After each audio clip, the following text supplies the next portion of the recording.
I never wanted attention. Not from my commanding officers. Not from my fellow engineers. And definitely not from an alien monarch whose fleet could reduce Earth's orbital defenses to drifting scrap in under 12 minutes. But history has a way of dragging the quiet ones into the light. And on the day the alien queen chose me as her engineer, staying invisible stopped being an option. The assignment. My name is Corin Hale, Systems Diagnostics Specialist, Terran Engineering Corps. That's a complicated way of saying I fix things other people break. When the United Earth Directorate sent a diplomatic envoy to the Carthix Imperium, I wasn't supposed to be part of it. The Imperium had arrived in our solar system 5 months earlier, not with invasion, but with demonstration. Their ships didn't fire. They simply bent gravity around our lunar defense grid and turned it off. Peacefully. Effortlessly. Then they asked to talk. The Carthix were ruled by a single sovereign, Queen Erin Valcareth. Her empire stretched across systems older than humanity's recorded history. They were not conquerors in the traditional sense. They absorbed civilizations technologically, culturally, strategically. Some called it enlightened integration. Others called it elegant domination. The Directorate wanted cooperation, which meant diplomacy, which meant engineers on standby, which meant me. I intended to remain in the background, running diagnostics on shared tech demonstrations and keeping my mouth shut. That was the plan. 2. The Throne of Living Light. The Carthix flagship wasn't metal. It was grown. The corridors pulsed faintly beneath translucent surfaces. Structures curved organically, as though shaped by gravity rather than welded by hand. We were escorted into the central audience chamber, a vast sphere suspended in shifting light. And there she was, Queen Erin. She was taller than any human, her posture effortless. Her skin shimmered like brushed silver, with veins of faint violet luminescence. A crown-like crest of crystalline extensions arced from her temples, refracting the ambient glow.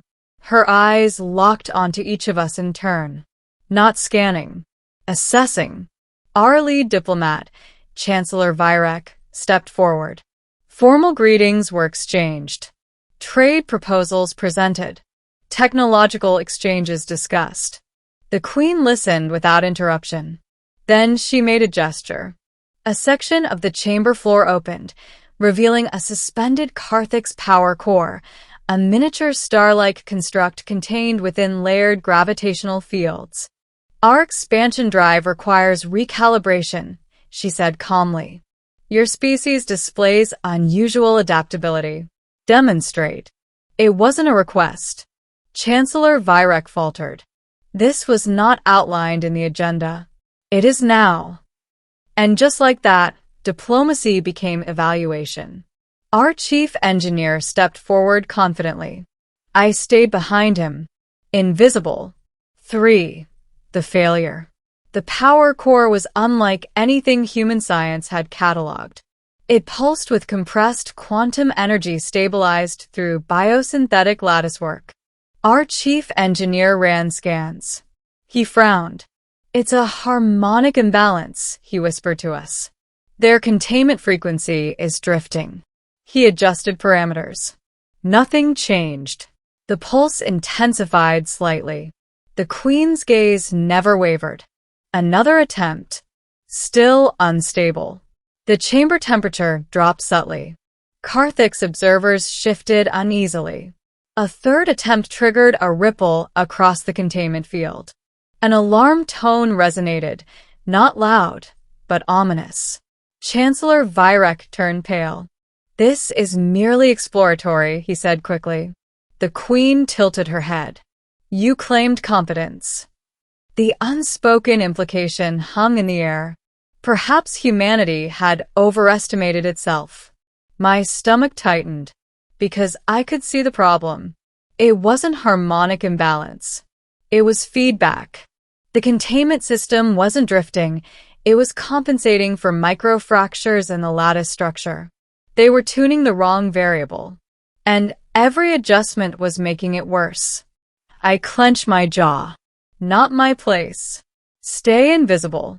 But the pulse grew sharper. A thin crack of violet energy arced across the containment shell. If it destabilized fully, it wouldn't explode like a bomb. It would collapse gravity inward. Inside a diplomatic chamber. I stepped forward before I could reconsider. 4.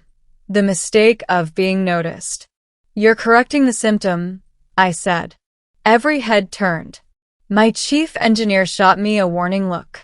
The Queen's eyes locked onto mine instantly. And you are? She asked. Core inhale. Systems diagnostics. You presume insight? I observe feedback compensation loops. The lattice isn't failing, it's adapting. Silence. I swallowed. If you increase harmonic input again, it will breach. My superior hissed under his breath.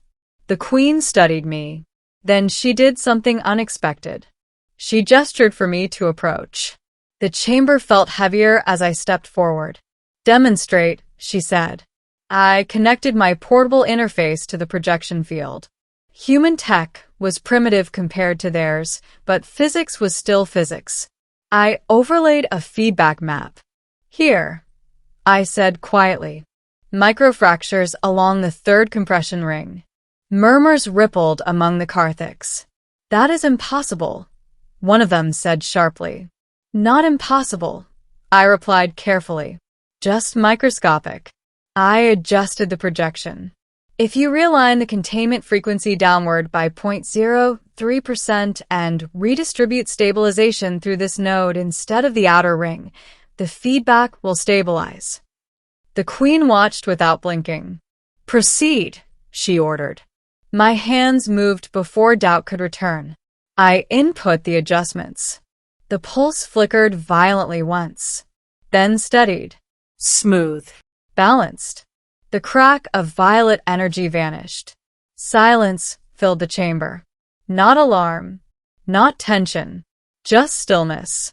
The Queen stepped down from her elevated platform. She approached the stabilized core, examined it, then turned to me. You concealed this capability, she said. I stiffened. I was not asked. You were present. Yes. And silent. Yes. Why?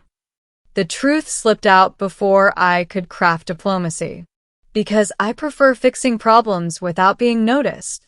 A faint flicker passed through her crystalline crest. Amusement? Interest? Visibility is power, she said. Visibility is risk, I answered. The chamber tightened. Had I gone too far? Instead of anger, the Queen's lips curved slightly. You are correct. And then she turned to the assembly. This human, she declared calmly, is my engineer. The shockwave. The words echoed. Chancellor Virek nearly stumbled. My Queen, he began cautiously. Engineer Hale is a Terran officer. He is now attached to my expansion project, she replied smoothly. My pulse spiked.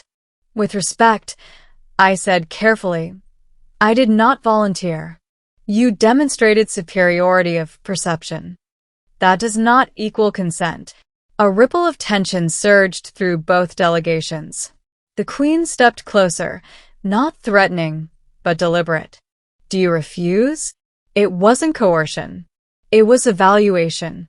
If I refused outright, the fragile diplomatic balance might fracture. If I accepted blindly, I'd be absorbed into an alien empire's inner workings. I require clarification, I said steadily. On my autonomy. A murmur spread, bold, perhaps reckless. The Queen studied me longer this time. You fear conscription. Yes. You fear assimilation. Yes. You misunderstand. She turned to the diplomats. The Carthic's Imperium does not seize talent. We cultivate alliance. She looked back at me.